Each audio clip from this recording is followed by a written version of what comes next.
Greetings, my friends, and welcome to the Superchat Square Up Edition, Volume 1. Yes, I say Volume 1 because this kind of thing may happen in the future, and if it does, this is how I will deal with it. Those of you who attended my last live stream know what happened. You can actually hear it unfold at the end of that particular live stream. My computer went apeshit, and it just started like closing browser windows and strobing and doing all sorts of mad, insane things. And unfortunately, Doomcock was not able to preserve the stream, and it finally terminated. And it terminated, unfortunately, with a whole bunch of super chats piled up. And that is unacceptable. We leave no super chat behind. We're like the Marines in that way. Kind of, sort of. And so, along those lines, Doomcock is here, and we're going to go ahead and read out all of these super chats that were just waiting for a response. And again, my friends, I apologize for the technical difficulties. I think you can hear my mystification and dismay live as it happened. I'm hoping it won't happen again. I'm going to reboot my computer more frequently from now on. Damn it. That was awful. Anyway, let us resume our super chats. Now, where were we? Ah, yes. Clobberin' Times. Hail Clobberin' Times, and thank you so much for this super chat. And Clobberin' Times says, Hail Lord Doomcock. Had a great time talking to you on my humble little podcast a few weeks ago. You were a fantastic guest. Hope we can do it again. Well, thank you, my friend. I had a great time as well. As you know, it's very difficult for me to carve out times for these kinds of appearances. I'm just extremely busy. I'm always running. I'm always behind. Damn it. I wish that I had three of me that could attend to these things, but since I am only one, and I have my other world-conquering duties as well as normal life shit, like, groceries and all that kind of crap, it's just a very, very challenging thing. I literally do not have time to even have any fun. I don't. It seems like every damn thing I do for the channel other than porn. Porn. Well, and also some drinking. But usually it's drinking during working, so, it doesn't really count, does it? It kind of does. I'm not saying it's a horrible life, but it is a busy life, and I can only do what I can do. But I tell you, Clobberin' Times, I would not be opposed to that. I think it would be fun. So we will definitely keep that option open in the future, my friend. And I did have a great time, and I hope that your audience enjoyed it as much as we did. Hail to you, my friend. And goddamn it, the Patriots won. Makes me sick. Chris Persia. Hail, Chris Persia. Thank you for this super chat. And he says, acknowledging Mary Ashmead's hard work. If ever anyone was the bestest, it would be her. I will second that. Mary Ashmead, I hope that you are listening. This is one of the few live stream super chat sessions where you are not moderating, largely because it's not live.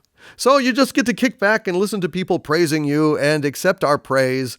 You are truly a wrench wench extraordinaire. You are absolutely wonderful, and I thank you so much for your help. And it is noticed, and it is appreciated by all assembled. So, Mary, thank you. We'll have to do it again soon. Next couple of days, actually, because they're airing Star Trek Discovery. And we've got a lot of bitching to do, don't we? All right. I would also like to thank a Burly Knoll. A Burly Knoll with a super chat. Thank you, Burly Knoll. And Burly Knoll says, nothing like paying a premium to an actor to cost you money every day. Well, by that comment, Burly Knoll, I assume you're talking about, I don't know, Brie Larson? Oh, fucking Brie Larson. Unbelievable the damage that she is doing to her own movie. Because of Brie Larson, and it can only really be because Brie Larson will not keep her mouth shut and stop making these racist, sexist comments. The projected box office for the first weekend of Captain Marvel's release has plummeted. Plummeted. She has cost them probably around $90 to $100 million on that opening weekend, if the projections are correct. Now, of course, projections are projections, so they may not be, but it ain't looking good. The number of people on Rotten Tomatoes who are actually looking forward to Captain Marvel has dropped to 61%. I would be boycotting it if I hadn't already gotten my goddamn ticket like a month ago, 2 months ago. I don't know, whenever they first went on sale, so I could review it for you people and warn you in advance. I'm stuck. So I'm going to be seeing it on Thursday, and you will have my review on Friday. So be ready for that, my friends. I will tell it like it is. I will give it a straight and fair review. I always do. No matter how I feel going into the thing, I will be absolutely honest. But I have to say that independent of how the movie is, Brie Larson has screwed this film. And those of you who are protesting and not going to go see it, well, more power to you. I salute you. I would be joining you, except they already have my damn money, so I'm going. Thank you, A Burly Knoll, for that super chat, my friend. And I'm sorry about the crash. I'm sorry to all of you for the crash. And now we come to Mitch Thibault, my loyal legionnaire and friend. And Mitch has a very good comment here. He says, I can't help but wonder how cool it would be to have Gal Gadot play Captain Marvel and Wonder Woman. Two opposing franchises and one hot vet. Yes, Mitch, accent on the hot. Gal Gadot is the real thing. Gal Gadot served, if I'm not mistaken, in the Israeli army, like all Israelis do, essentially. So she has training, she's fit, and she can kick ass. And not only that, she's friendly. She doesn't hate her audience. She doesn't hate white males. She isn't trying to ban them and replace them from the publicity tour. All in all, Gal Gadot is cool. Gal Gadot would make a fabulous Captain Marvel. So would Katie Sackhoff, by the way. Katie Sackhoff would be absolutely fantastic.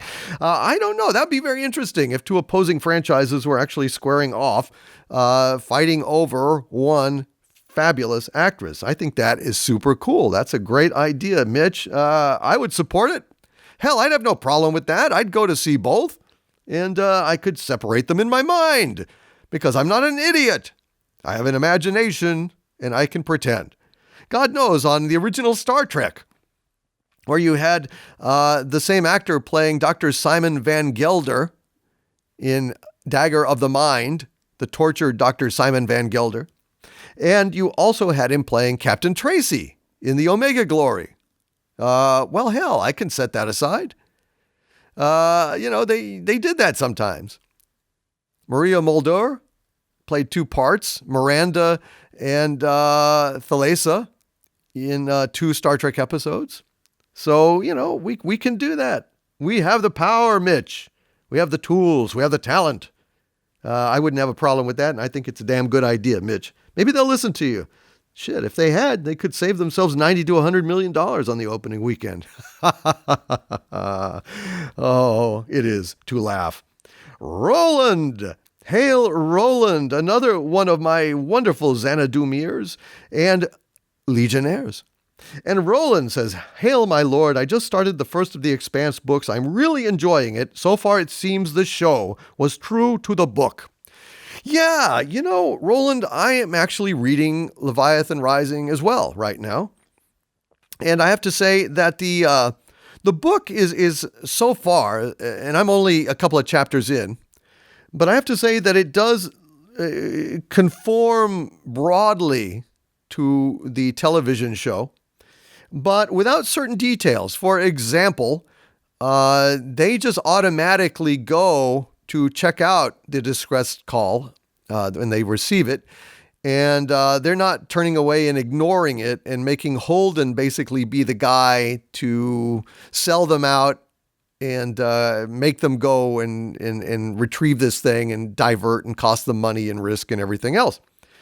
So I thought that was actually a really good way to introduce Holden in the TV show, and I wish they had availed themselves of that opportunity in the book. I think that my strategy, Roland, moving forward is I'm I'm going to watch the show as far as it'll go, and I pray that they make the whole thing.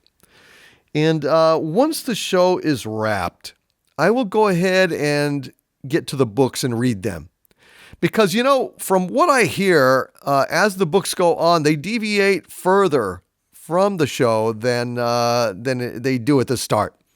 And I think that's very interesting. It'll be interesting to see read an alternate version of The Expanse once all the wonderful folks at The Expanse production office and the Expanse writers room have had their way. So it'll be kind of a consolation prize in my book for the series ending. And I'm looking forward to that.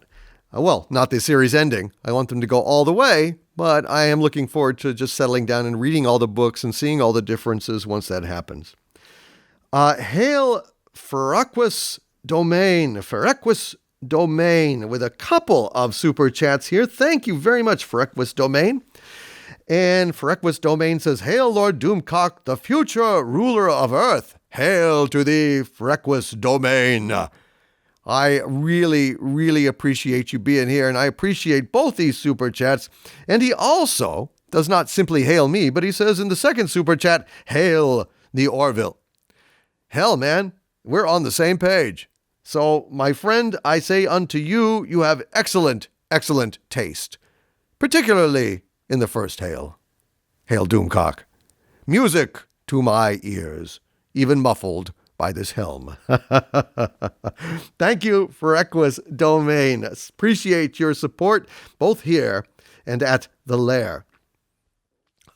Sil Critori with a super chat here. Thank you, Sil.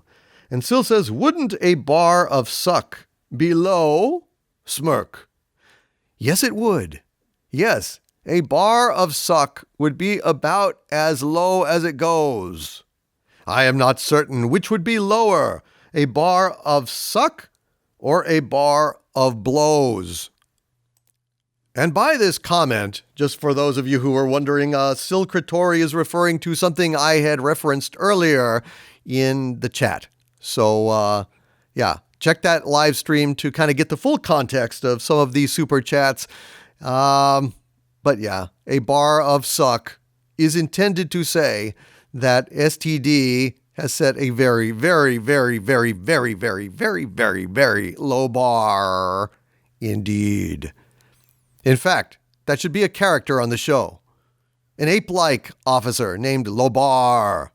Lobar, go down to the planet and fetch me a sample. Lobar, go! Lobar. Ideally played by Tor Johnson, of course. Thank you, Sil Critori, for that. A Burly Knoll again with another super chat. Thank you, a Burly Knoll. And a Burly Knoll says, Lost in Space and all the shows of that time had to have decent writing. They could not lean on sparkles to try to keep people watching. Well, yeah, I mean, that's true to some extent. I mean, Lost in Space was very badly written in terms of plausible narratives, in terms of actual adult science fiction. It was basically a kiddie show, and it was basically a comedy. Jonathan Harris, who played Dr. Smith, turned it into that. I mean, he just started doing the most outrageous shit and stealing scenes. And Guy Williams, who played Professor Robinson, was furious. All of the main actors who were serious actors, Guy Williams was Zorro, for fuck's sake. He was a lot of guys. And he gave up a lot to be on that show. And here he was being second banana or third banana or fourth banana. Shit. He was basically, in the fruit basket. And Dr. Smith was, out on the kitchen counter, metaphorically speaking. And he did not like that. Now, that said, the coherence of the Lost in Space scripts vastly, vastly superior to the, quote, writing, unquote, being done in the Star Trek Discovery writers' room.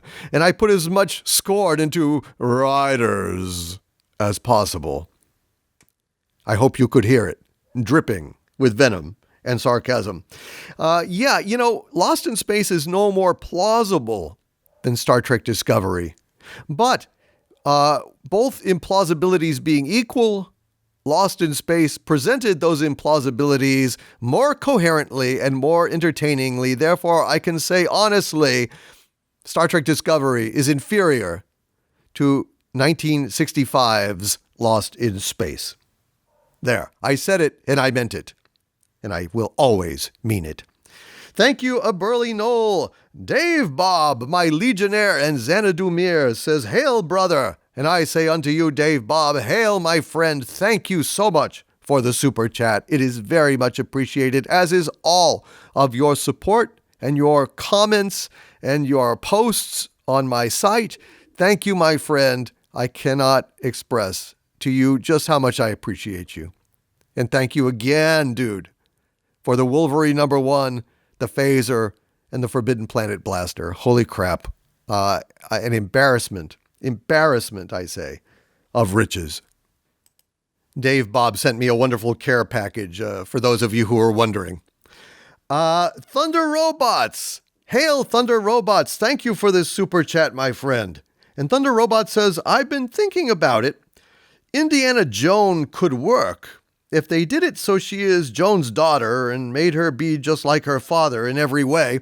Well, of course, then what we would have, Thunder Robots, is we would have Lara Croft. We would have Tomb Raiders. That's basically Tomb Raiders that Spielberg was describing when he talked about making Indiana Joan. So, my rule applies. Listen, whenever you read one of these kinds of things that might be trial balloons, that they might be floating to see if it'll wash, if people will swallow it, don't attack it. Swarm them with negative reaction to cut it off a warning. These ideas, these SJW ideas of ways that they can further defile our beloved culture and our modern mythologies. Attack it. Even if it just seems like clickbait, even if it seems like nonsense, these things can be trial balloons and you have to shoot them down whenever possible. Thank you, Thunder Robots. Yes, basically I agree with you, but the thing is, that would be Lara Croft and we've already got that. So they should really focus on making a good Lara Croft movie. That's what they ought to do. Crazy Pineapple. Hail, Crazy Pineapple, and thank you very, very much for this super chat, Crazy Pineapple. Sorry about all the interruption. Now, Crazy Pineapple says, a villain plotting revenge on the Federation is the plot of all 3 of the Jar Jar movies. The genius of bad reboot in a nutshell, my liege. Well, I guess you're right. I guess you are absolutely right. In Star Trek 2009, you had Nero wanting Rowengi. I guess in the next one, The Force Awakens, you've got like Kylo wanting Rowengi. And then I guess in the next one, in a way, Crazy Pineapple, in The Last Jedi, you have Jake Soywalker also wanting revenge of a kind. I mean, that's why he's sucking around on that island, just goofing off and not helping. Kind of a passive-aggressive kind of wussy revenge that Jake Soywalker is seeking, isn't it? And also, he's kind of punishing himself in a way. Unless he really, really, really enjoys, suckling the manatee. I don't know. Pretty messed up. But you're right. Jar Jar Abrams basically has one plot in him, and he keeps recycling it ad nauseum. It's disgusting. Boy, that guy has done more to destroy our civilization, our myths and our culture than anyone else. The guy, he's worthless. Absolutely worthless. Jar Jar Abrams, the main whore of the 4 whores of the apocalypse. What a disgrace. Psycho Dwarf 9. Hail, Psycho Dwarf 9. Thank you for the super chat, my friend. Again, sorry about the interruption. And Psycho Dwarf 9 says, I introduced a friend to The Prisoner. He started keeping track of sci-fi standards that started in it. Really? Oh, that's very interesting, Psycho Dwarf. I'd be very interested to see a list of what he thought. If you could, talk to him about it, that might make an interesting video. What sci-fi standards did your friend identify that started in The Prisoner? I could guess at it for a while, but I'd be very interested to see what he thinks. Psychodwarf 9, if you could get me that, I would really appreciate it. TLJ Screwjob with a super chat. Hail, TLJ Screwjob, my friend. Thank you so much for this super chat. TLJ Screwjob, of course, being one of the bots that turned us, that brainwashed us into not liking The Last Jedi. As if. And he says, sounds more like Woody Allen than a stoner to me. He was talking about Stoner Doomcock. I introduced a new character on the live stream earlier, a Stoner Doomcock. And, maybe he was a little Woody Allen-esque. I don't know. I also do a Woody Allen impression. It's not one of my best ones, but I think the spirit of it is pretty good. And, I don't know, TLJ Screwjob. I guess that's a matter for the buyer to settle, not for Doomcock, If you hear Woody Allen in that stoner, more power to you. So, I don't know. It was like, hey, man, stoner Doomcock, dude. Radical, dude. It was kind of like that. I don't think that sounds like Woody Allen, but I don't know. Maybe in the moment it did. I can't remember. I don't remember half of the madness that I do on these live streams. I'm just going. Flying by the seat of my pants. Improv, my friends. It's not always something you remember. It's like a dream. You wake up from it, What the hell did I do?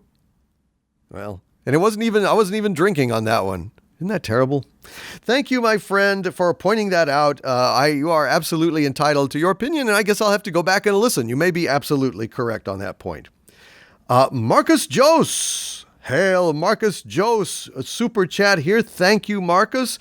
And thank you for your patience and thank you for your support at patreon.com/Doomcock. You are absolutely one of my newest Xanadumirs, and I really, really appreciate it.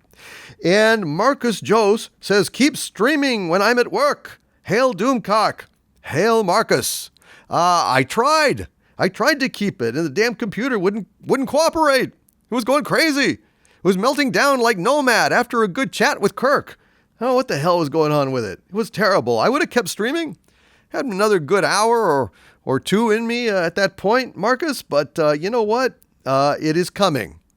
The end of the week brings reaction live streams to the Orville and to Star Trek Discovery. So that'll certainly be on its way, Marcus. And I hope that you will enjoy it. And I hope that we'll make it all the way through this time and not have another crash, damn it. If I do, I guess it's time for another system. I don't know. Thank you, Marcus. JP Got Rockets. Hail, JP Got Rockets. Thank you, my friend, for this super chat. And he says, very entertaining this evening. Good times. Thank you, JP Got Rockets. I was on a roll. I was having fun. And then, of course, waylaid by rampant malfunction. What can I say? I'm sorry, but JP Got Rockets, hopefully you are enjoying this makeup session as well. I just hope that never happens again. But technology being what it is, I can't guarantee that. I know that. Thank you, JP. Basil? Hail, Basil! And Basil has a super chat in which he says, Calamity Chicken! For those of you who don't know, Basil likes to you deploy his considerable vocabulary to reconceive my name in various forms. And instead of Doomcock, today it is Calamity Chicken. Well, what can I say, Basil? Calamity Chicken. Sounds like an old-fashioned cereal, right? They've tied Calamity Chicken to the railroad tracks. We've got to go save. Oh.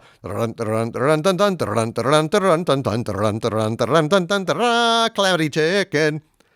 Could work. Like a cereal. Don't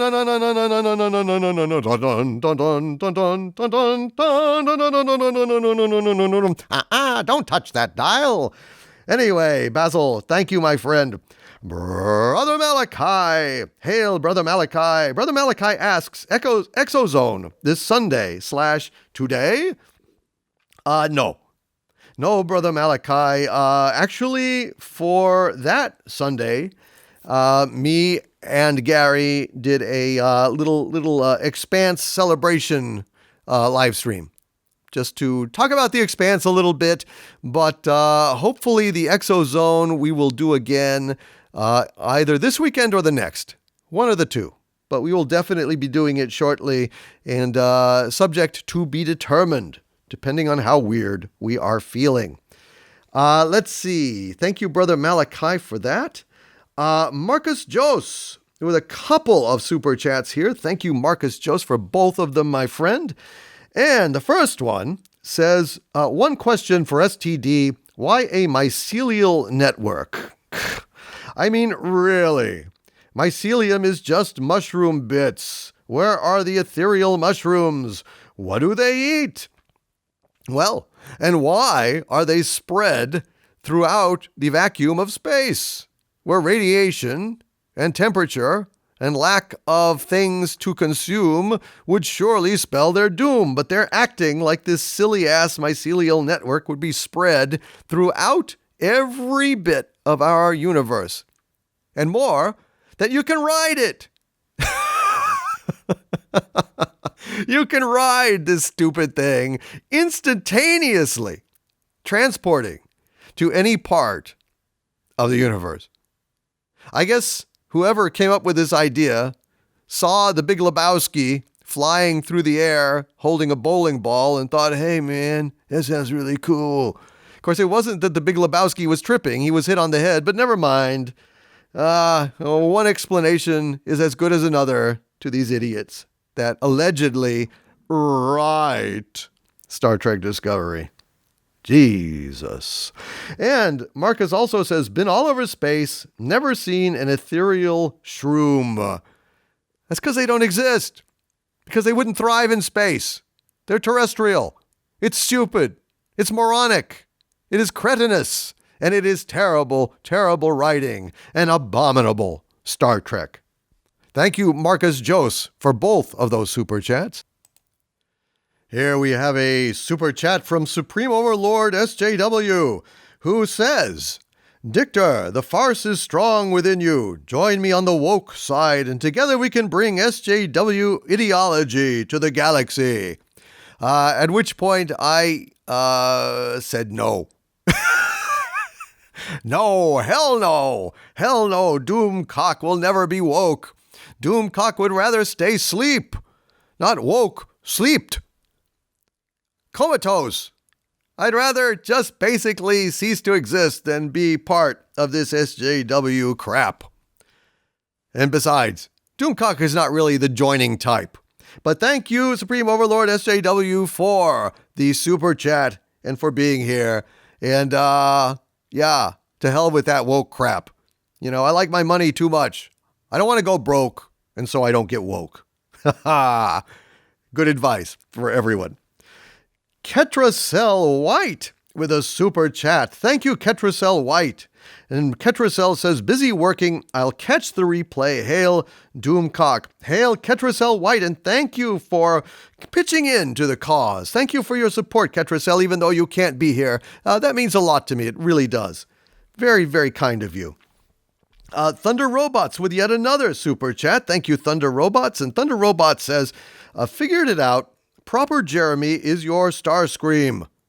Well, Proper Jeremy is Proper Jeremy is complex. Let's just put it that way. You know, me and Proper Jeremy are kind of coming to a peaceful understanding, if you will. Well, I might as well just admit, Proper Jeremy and I are, well, we get along. What can I say? I'm not entirely certain that Proper Jeremy... I think I'll just say no comment. I don't want to comment on Proper Jeremy's motivations or true feelings or anything of the kind. Proper Jeremy is simply Proper Jeremy and needs no further explanation. Hail, Proper Jeremy. Sorry I didn't see you in the chat the other day in our Doomcock Roundtable. I hope that you will be able to make the Dick Doomcock Power Hour, which will be coming up next week. Thank you, Thunder Robots, again for that. Party Elm CV. Hail, Party Elm CV. Thank you for this super chat again, my friend. And Party Elm CV-san says, deconstructionism equals communist subversion. Yes, I understand that the communists wish to subvert not only our expectations, but our culture, the better to undermine us as a democracy, to chip away at the base of our civilization, hopefully collapsing it in that way, dividing us, scattering us, and unfocusing us from our resolve against the communist scourge. Well said, Party Elm CV-san. Well said. The TLJ Screwjob is back. Hail, TLJ Screwjob. Thank you again for the super chat, my friend. And TLJ Screwjob says, no proof in 15 years of allegations. No proof in 15 years of allegations. If by that you are speaking, of course, about Vic Mignogna and all the bullshit accusations against him at this time, I am glad to hear it. You know, I asked for any proof. I absolutely do not support abusers or harassment or anything of the kind. But I also do not support prosecuting and condemning a man without proof. Innocent until proven guilty. That holds here at the lair, at Xanadu at the center of the earth, as well as it should in America. And we still are living in America, aren't we? This is America, ain't it? Ain't this America? To quote Derby Dugan. Those of you who know what I'm talking about are cool.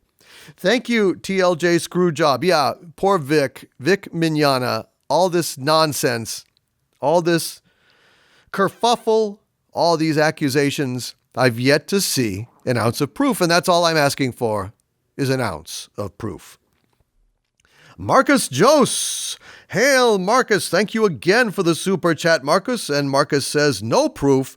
Vic doesn't deserve any of this shit. Well, that is my viewpoint thus far. I have not seen any proof. Therefore, that is all I can say. That is absolutely all I can say. Until I see the proof, I will not buy in to this witch hunt. Loquacious Primate. Hail, Loquacious Primate. Thank you again for another super chat, my friend. And Loquacious Primate says, labels will always be used as a substitute for critical analysis. Interesting how the worst label we hear applied to the Orville is Star Trek parody.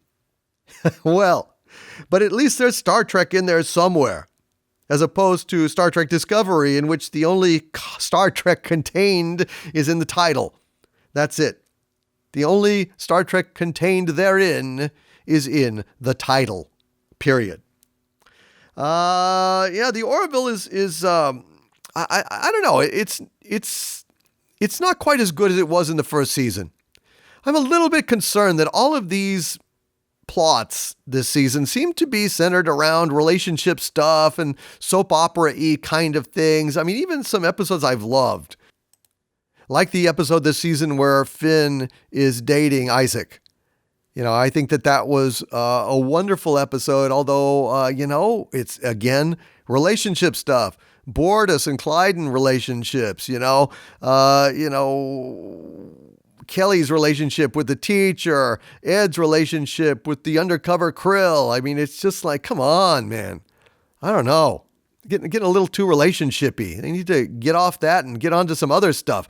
God knows, I mean, great character development requires, developing relationships, but not always romantic relationships, for God's sake. So I'm a little bit concerned about that trend, and I hope that they get off that in coming episodes. But overall, I have to say, I am a fan of the Orville, and thank God for it, because otherwise we wouldn't have even a shred of Star Trek available to us. Astaroth. Hail, Astaroth. Thank you for this super chat, my friend. And Astaroth says, hail. In TNG episode Arsenal of Freedom, Yar with tact disagrees with Riker before beaming down, gives a counter idea, and he differs to her plan. With this interaction, we see her competence. Why can't Star Trek write this simply? Because, Mikey Spock, bestest ever, doesn't need to listen to anyone. No one else knows anything except Mikey Spock. Astaroth, haven't you watched this show? Don't you already know this about Mikey Spock? Surely you must. Surely you must, my friend. Only Mikey Spock ever is right about anything because Mikey Spock is the bestest ever. Ever means ever. Damn it. Astaroth, in actual fact, I agree with every damn thing you said. And Star Trek Discovery is not Star Trek. Star Trek Discovery is crap.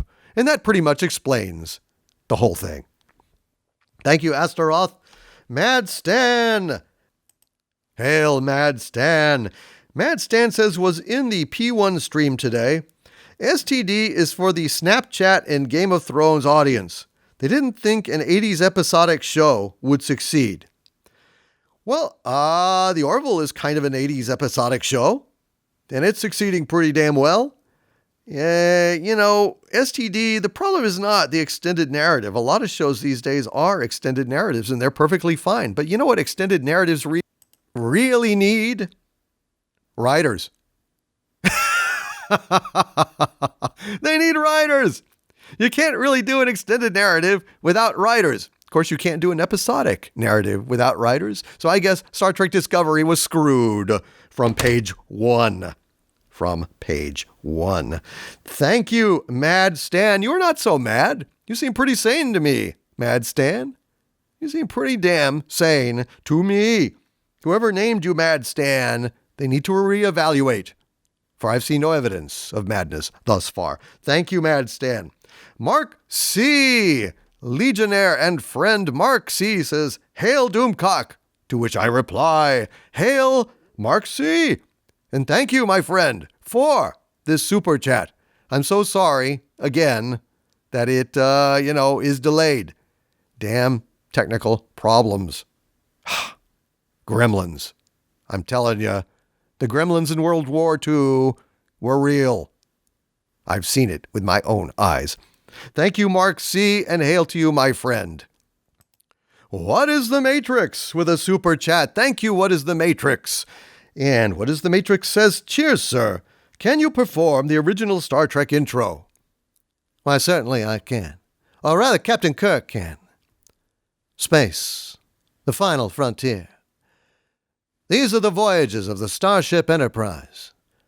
Its 5-year mission, to explore strange new worlds, to seek out new life and new civilizations, to boldly go where no man has gone before. There you go. What a silly question. What is the Matrix? I'll look at it more as a request. God, the day that I can't perform the original Star Trek intro is probably the day I need to go to the old supervillain's home. Mark C. here with another super chat. Hail, Mark C. Thank you. And Mark C. asks, how the heck do we not have a 40th anniversary Star Trek the Motion Picture Director's Cut? Get healthy, my lord. Thank you, Mark C. Yes, at the time that I was doing the live stream that crashed, I was suffering from allergies and also severe sleep deprivation.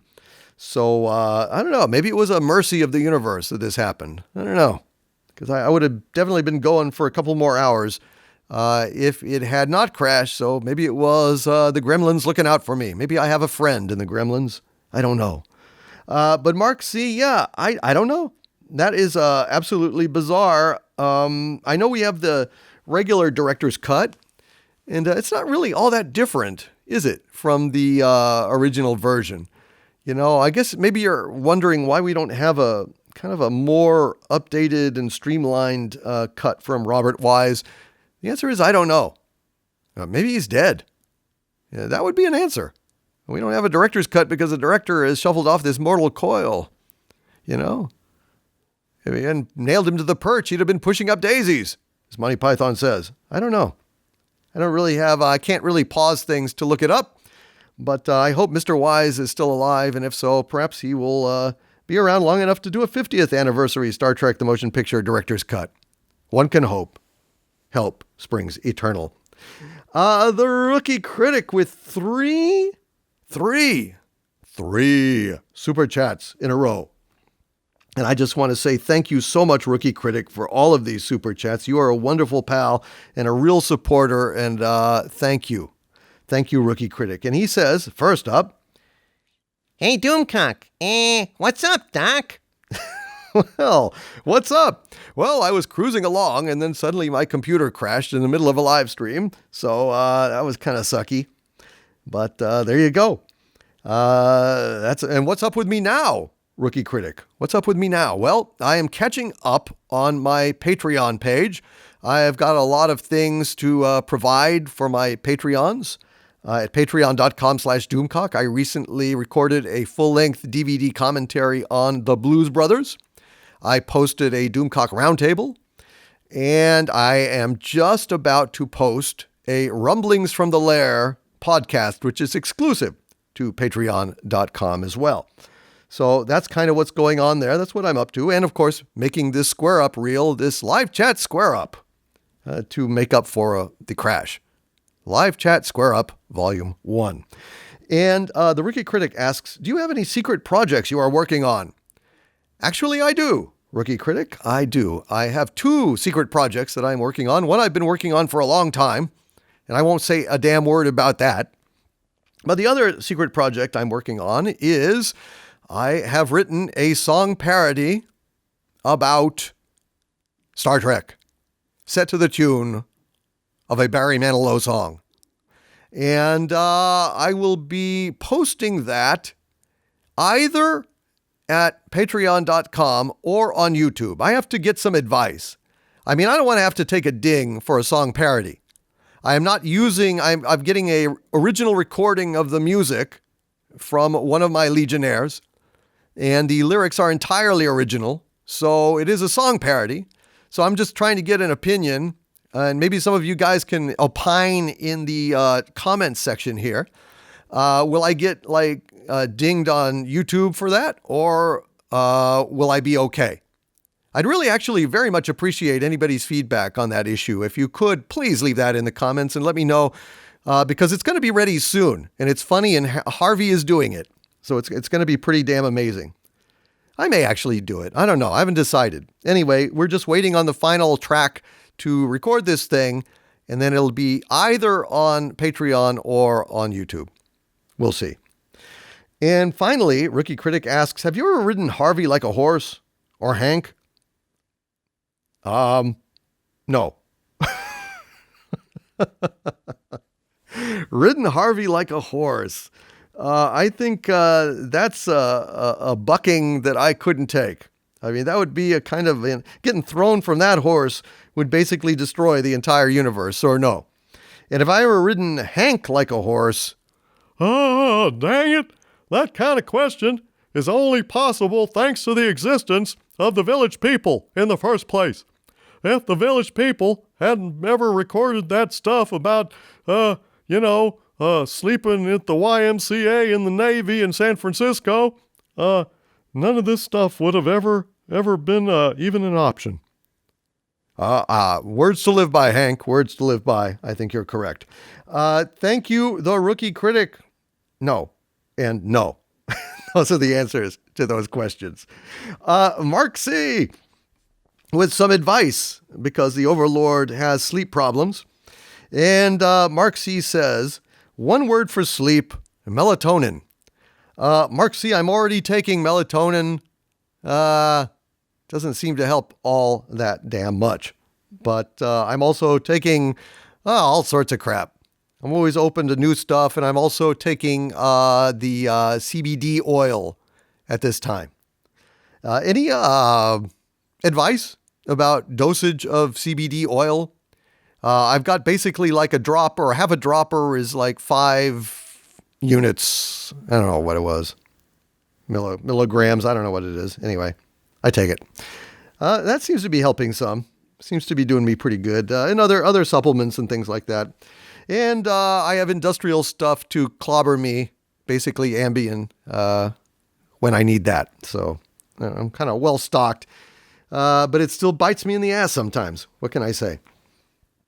The Rookie Critic again with a couple of super chats in a row.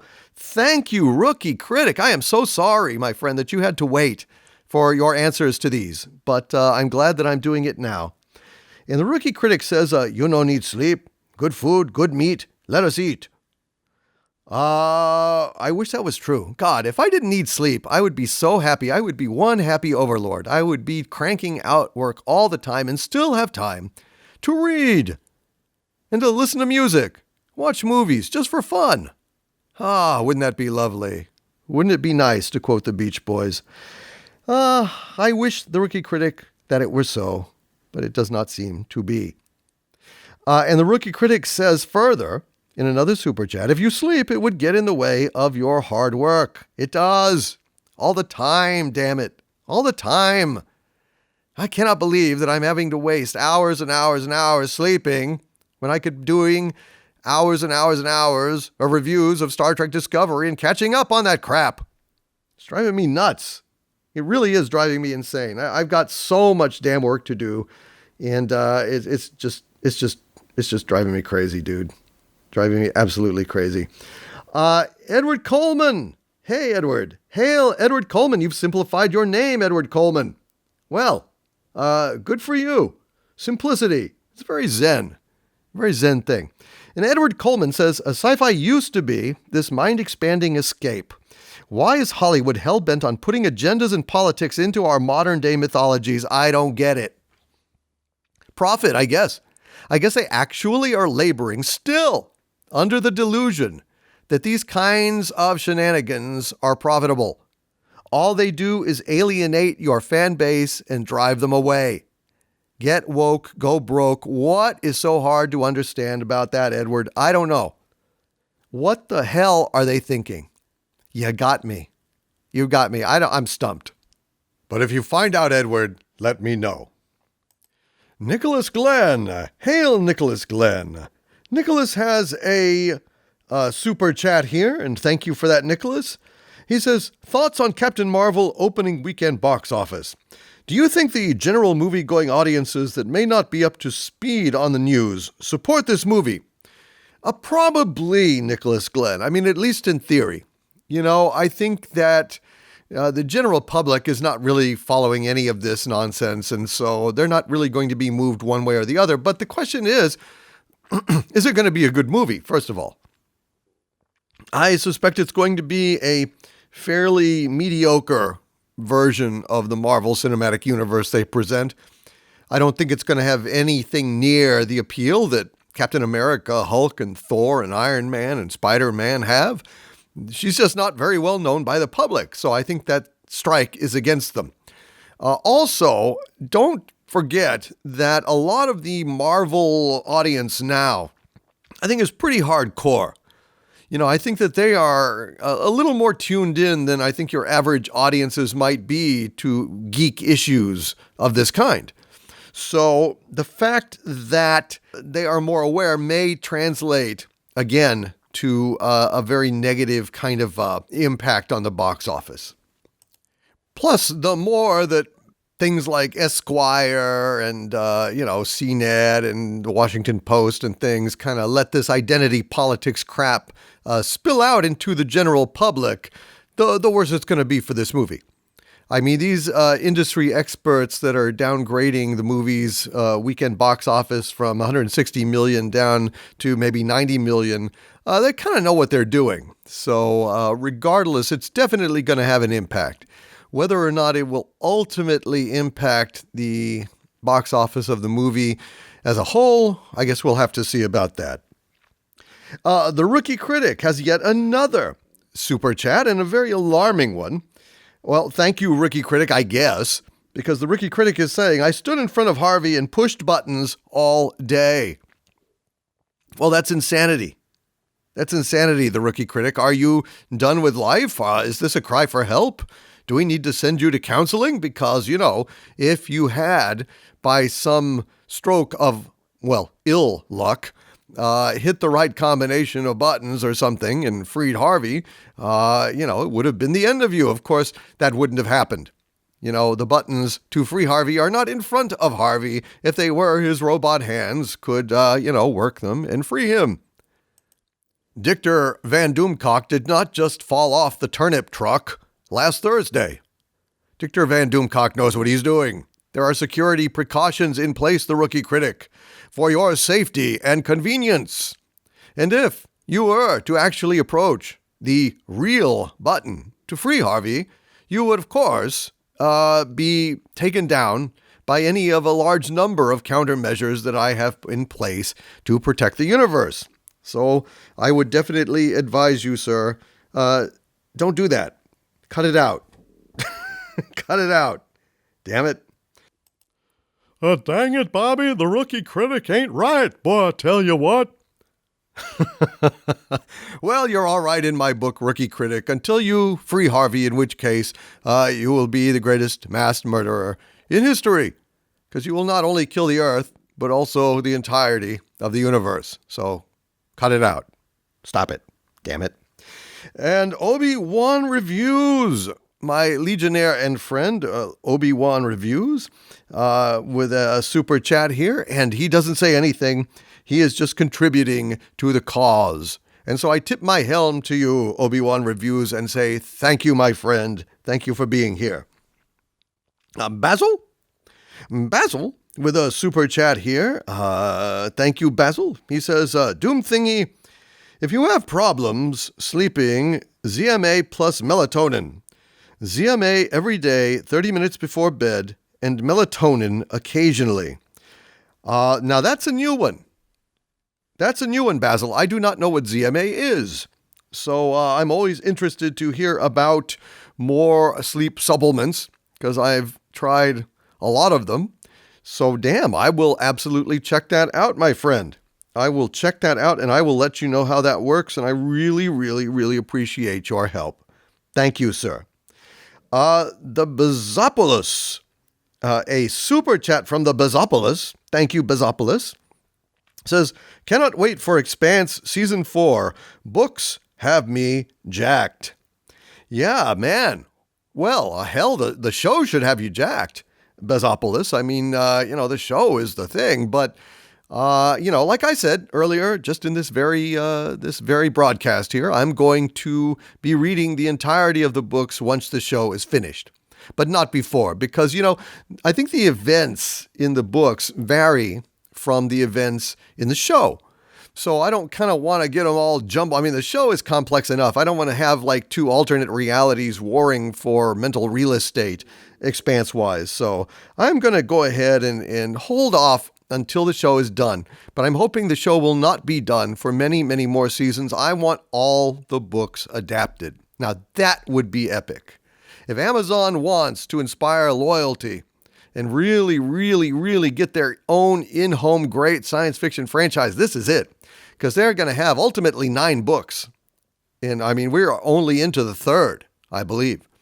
So something to look forward to, without a doubt. Thank you, Bizopoulos, for the support and for watching The Expanse. Rolocat. Hail Rolocat, oh wonderful Legionnaire, my friend and pal Rolocat, with a super chat and a message. A simple message, but a powerful one. He has hashtag without respect, we reject. Well, that's got a good ring to it. I wonder who came up with that. I wonder.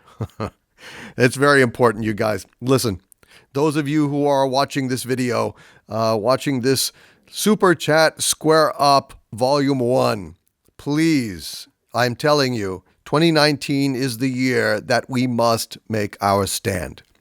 If we're going to have any impact on pop culture in the future, against all odds, we must show Disney, we must show Lucasfilm, and by way of that, every other studio running franchises today, that we will not tolerate disrespect from them anymore. If you disrespect us, we will reject you. Without respect, we reject. If we do not do this, as I've said before, many times, and I will say it 1,000 times, 10,000 times before the release of Episode 9, if we do not make them respect us, we have lost everything. Because now the message will get out that they no longer have to. They don't have to worry about our opinions. They don't have to worry about calling us racists and sexists and all that. They can do whatever the hell they want, and we'll come back like slaves, like addicts, like druggies. This cannot stand. Thank you very much, RoloCat, for that very timely post of that hashtag. And we have four super chats in a row from Marcus Jos, my newest Legionnaire, Marcus Jos. Hail, Marcus, and thank you for these super chats. And Marcus Jos says, can you do the TOS intro as Christopher Walken? No, I can't. I've never, ever been able to do Christopher Walken. I just have not got that skill. I don't know. I'd love to develop it sometime. You know, I think that Kevin Pollak does the ultimate Christopher Walken, but this has eluded Doomcock thus far. Perhaps someday I will lock myself in a room and say, I'm not coming out until I get Christopher Walken down. Until I get Christopher Walken down. Wow, that was a little Christopher Walken-y, wasn't it? That's got to be the right phrase. That's got to be the right tone. I don't know. Maybe it's within my grasp. That was interesting. But I cannot. However, Marcus asks next, if not, maybe Sinatra or Hank Hill. Well, Hank Hill, certainly. I will certainly oblige you with Hank Hill, Marcus Jos. Okay, I'm gonna do that Star Wars thingy, right? It's a Star Trek, Hank. Yeah, whatever. It's got the guy with the pointed ears that destroyed the princess's planet or something. Yeah, whatever, Hank. Just say the fucking lines. There's no need for that kind of language. There are children probably somewhere listening to this, and as sad as that makes me, because they really should be out looking for a job, looking to get some kind of job out there for the summer at least, selling propane and propane accessories. But never mind, let's get on with this foolishness. Space, the final frontier. These are the voyages of the Starship Enterprise, I tell you what. Its 5-year mission is to explore strange new worlds, to seek out new life and new civilizations. And, I guess they're gonna boldly go where no man has gone before. Wonder how long that'll last. Wonder how long it'll last before they make it say where no woman has gone before or where no one has gone before. That already happened years ago, Hank. I'm Nostradamus. I guess so, Hank. All right, thank you. Thank you, Hank. So there you go, Marcus Jos. And he also had a couple more. Thank you, Marcus. He says, SJW strong women all have toxic masculinity. Well, that's true, isn't it?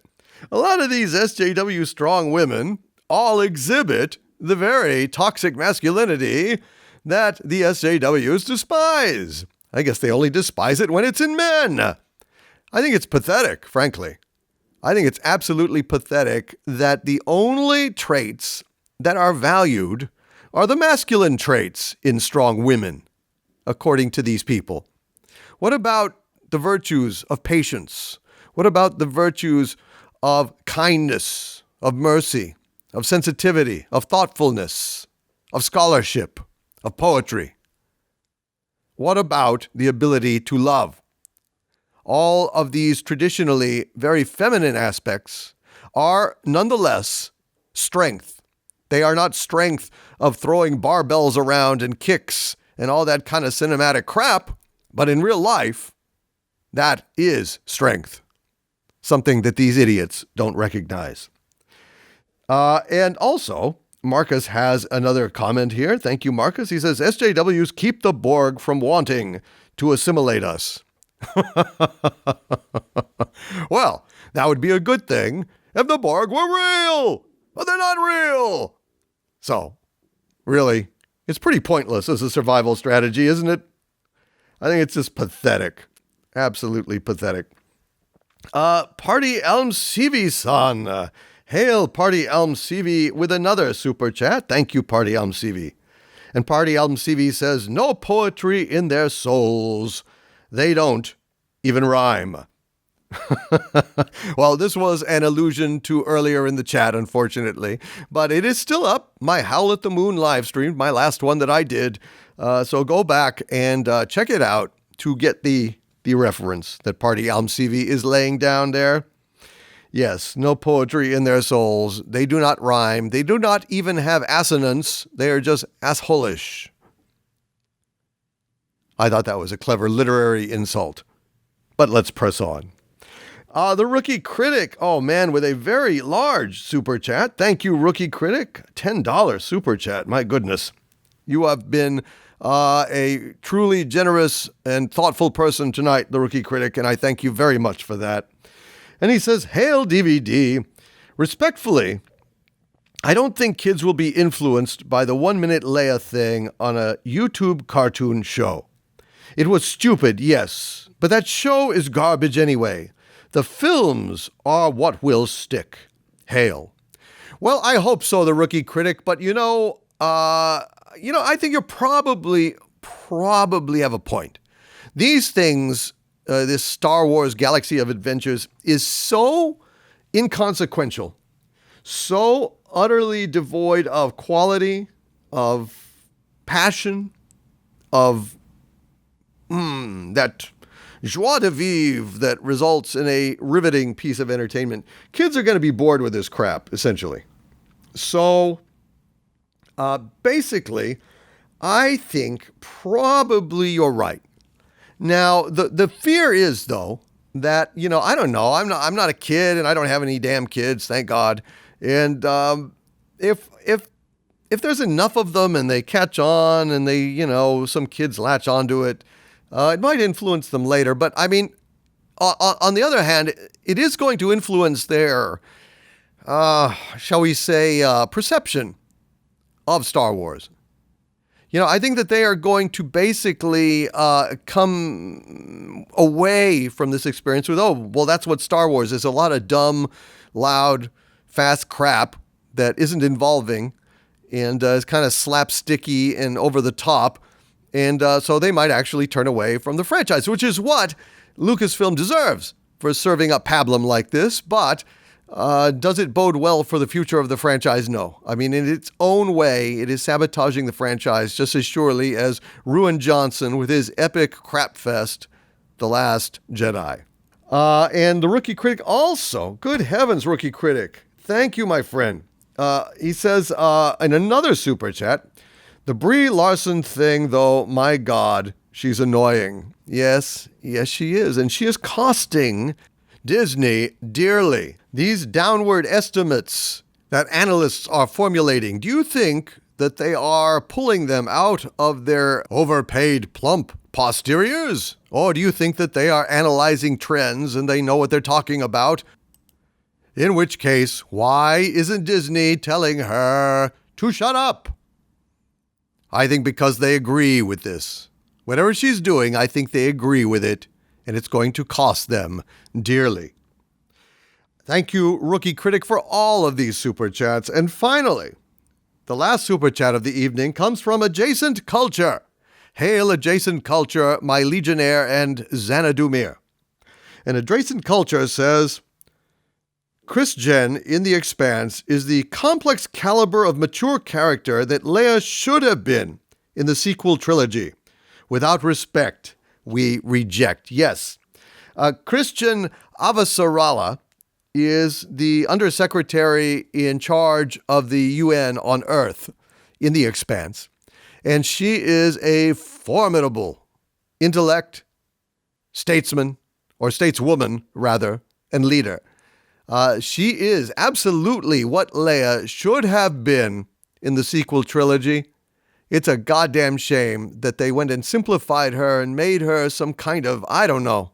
I don't know what they made her, frankly. I mean, she's about as interesting as a manila envelope once it has already been licked and addressed to your insurance company. That's boring. I just hope that Avasarala will continue to be a focal point in Expanse Season 4, and I have no reason to believe that she won't. I think that she has great things to do before this story is over, and it will be so much fun watching her do them. That's the thing about great characters. It doesn't really matter what they're doing.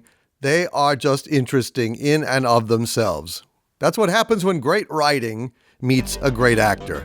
Magic happens. And speaking of magic, this brings to a conclusion Volume 1 of our live chat Square Up. I want to thank everybody who donated these Super Chats. Not only these, but all Super Chats. I want to thank you all for your patience, for your loyalty, and for your help, without which this channel would have a very hard time continuing. So, from the bottom of my heart, I say to thee, hail and thanks, and from the center of the earth, this is Dictor Van Doomcock bidding you all, my friends, stay angry.